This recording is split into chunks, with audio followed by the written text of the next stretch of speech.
voici Robert Smith de Cure.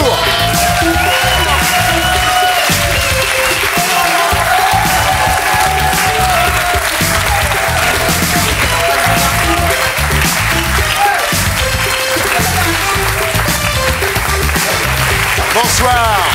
Bonsoir. Robert Smith du groupe Cure.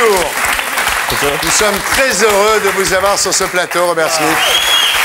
Alors, Rachida, pour vous, c'est toute votre jeunesse là, qui vient de défiler en quelques morceaux. Ah, mais j'étais fan, j'avais ces posters dans ma chambre, au grand désespoir de mon père. Ah ouais, ça Joy j'imagine. Division, Succès and the Banshees, c'était... Ouais. Voilà, Les posters coiffés comme ça, avec le maquillage qui coule et tout. Ouais. Qu'est-ce que ça fait, Robert, d'entendre toute son œuvre comme ça défiler en quelques minutes? Ça décoiffe.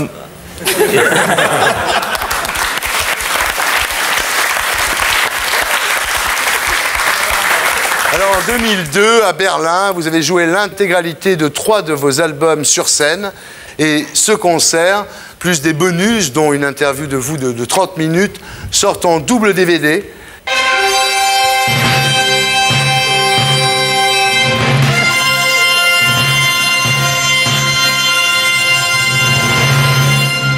Cure 2 DVD.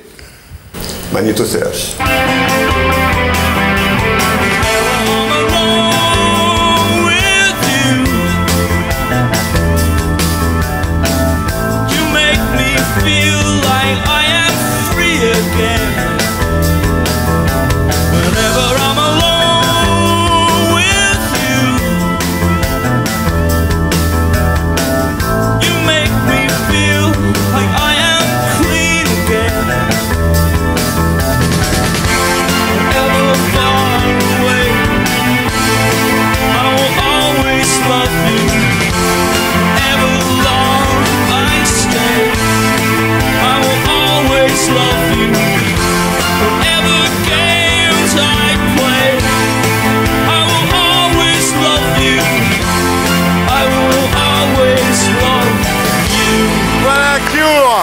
Le double DVD est en vente.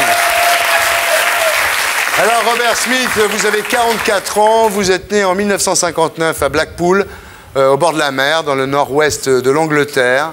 Et vous avez des souvenirs comme ça parce que votre père filmait tout en Super 8.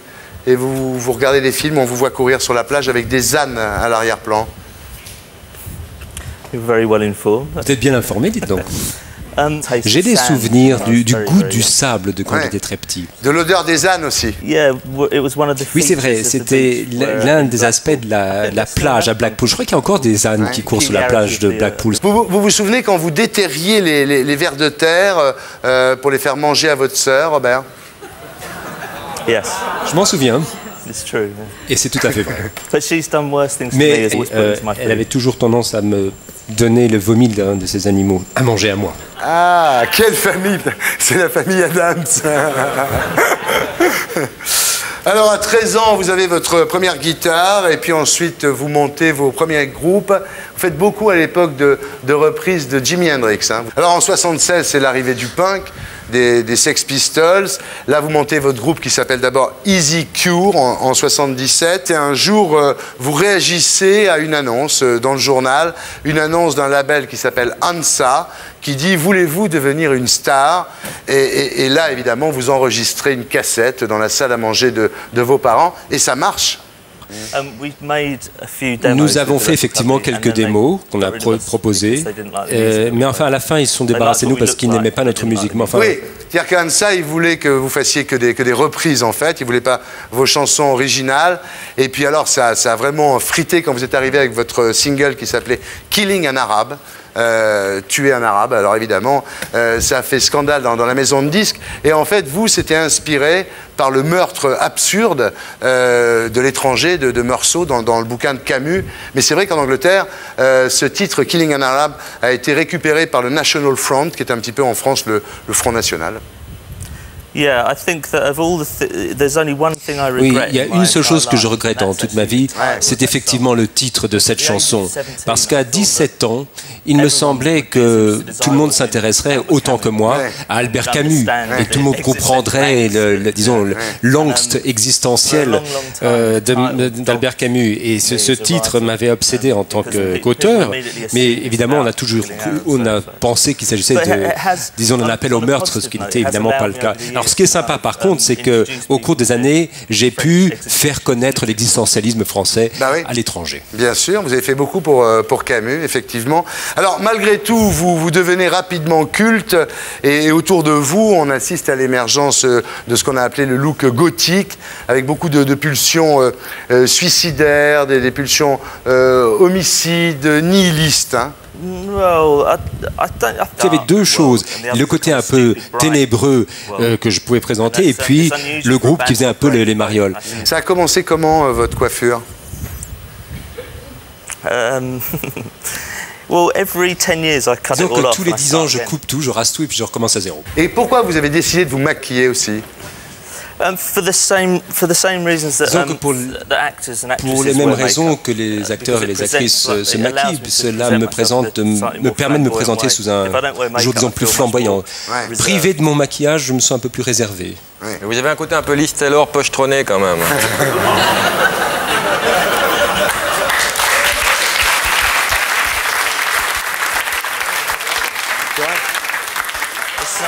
C'est injuste parce qu'à chaque fois que vous dites quelque chose, tout le monde rigole et je ne suis pas toujours sûr de comprendre la blague.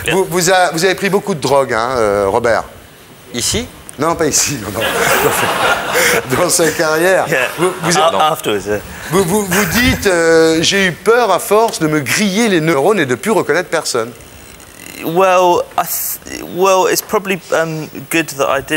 Peut-être une bonne chose que j'ai pu reconnaître quand même des situations de danger. Par exemple, j'ai pu voir que je risquais de me griller les neurones. Au moins, j'ai eu cette présence d'esprit. Voyez-vous, ma nature ne me permet pas de formuler une opinion sur mes propres expériences directement. Robert, vous êtes une star et un exemple pour des millions de jeunes. Est-ce que vous pourriez dire à la télé que la drogue, c'est pas bien? Disons que on ne comprend pas toujours ce que c'est la drogue. Je ne dirais pas que toutes les drogues sont mauvaises. L'histoire nous a montré qu'il y a des civilisations qui ont utilisé des drogues à différentes fins, et si elles sont utilisées de manière positive, ça peut être une bonne chose. Mais la culture occidentale a diabolisé la drogue à telle enseigne que maintenant, on en a fait quelque chose de complètement ténébreux. Mais il y a, le tabac, par exemple, ça, c'est une mauvaise drogue.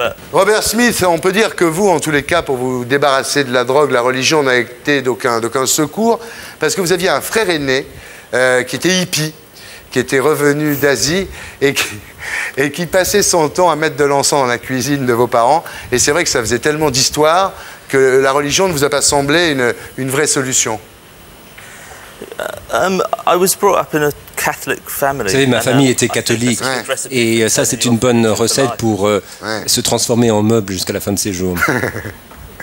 Alors vous dites, je connais peu de gens que la religion ait rendu meilleurs ou plus heureux.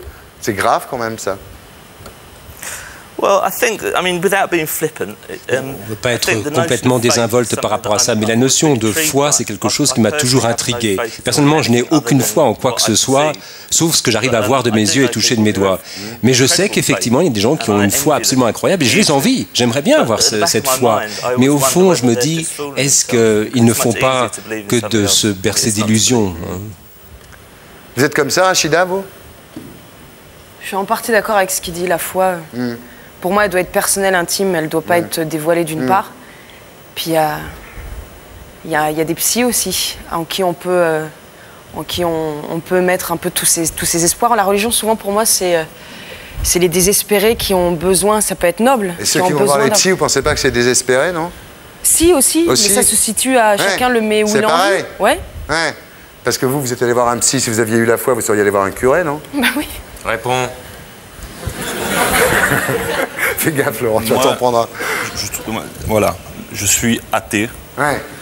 Et si on veut régler les problèmes, faisons en sorte que plus personne ne croit en rien si ce n'est en lui-même et en l'être humain. Voilà. Et tout ce qui est au-delà, spirituel, machin, ça c'est fait pour manipuler le peuple, pour manipuler les gens, en faire ce qu'on en veut et faire marcher le pouvoir. Et au nom de quoi? De la religion? C'est la religion qui détruit tout, qui détruit l'être humain. Voilà. La religion détruit l'être humain, à mon avis. Et vous pensez pas que quand les gens vont voir les psychanalystes, c'est exactement pareil, qu'ils se raccrochent aux psychanalystes comme avant on se raccrochait au curé, c'est pareil? Monsieur Ardisson, oui. Un psychanalyste, c'est je vais rentrer dans mon monde intérieur, dans toute mon histoire, dans mon inconscient, et à travers ça, c'est ma propre histoire, et à travers ça, j'essaie d'en sortir quelque chose. La religion, c'est quoi? C'est une croyance. Une croyance, c'est quoi? C'est demain, je crois plus en rien. C'est aujourd'hui, je crois en quelque chose, je me raccroche à quelque chose. Mais rien de concret. Alors, vous avez déclaré, Robert Smith, je suis blasé aujourd'hui, je suis devenu blasé, et je me suis fait, c'est terrible cette phrase, je me suis fait à l'idée que la vie n'avait pas à être extraordinaire. Oui, on voit que le monde en soi, potentiellement, est un endroit absolument fabuleux. Vous n'avez qu'à regarder la nature, c'est quelque chose d'extraordinaire. La notion même d'existence est extraordinaire. Et je ne vois pas pourquoi il faut quelque chose de plus que cela. Il suffit de regarder les étoiles et vous avez déjà toute la merveille du monde. Le monde n'est pas merveilleux. Bon, et horrible pour plein de gens. C'est vrai que le monde peut paraître horrible, mais il faut quand même se dire que dans la plupart des cas, la religion, c'est ça qui rend le monde horrible. Qui aurait cru que Robert Smith de Cure et Eric Cantona deviendraient des meilleurs amis du monde? Alors, aujourd'hui, Robert, vous ne croyez plus en rien, mais vous avez quand même un sens moral. Vous ne pourriez pas faire comme Meursault, justement, on en revient à l'étranger de Camus. Vous ne pourriez pas faire comme Meursault, aller tuer un arabe, justement, killing an arabe. Non, mais quand même, l'absence de Dieu ne signifie pas qu'il ne faut pas avoir de moralité. Je veux dire, la notion de moralité, pourquoi faut-il que la morale vienne d'au-dessus d'un Dieu? Un être humain peut savoir ce qui est bon et ce qui n'est pas bon. Ouais. Enfin, c'est ma philosophie à moi. Eric, vous êtes d'accord avec ça? Je suis d'accord. Depuis le début? Surtout. C'est magnifique. Si tous les gens étaient comme ça et pensaient comme ça... Je suis ravi. Merci. Robert Smith de Cure. Et pour être sûr de ne rien rater de Inarditube, abonnez-vous et mettez un pouce bleu.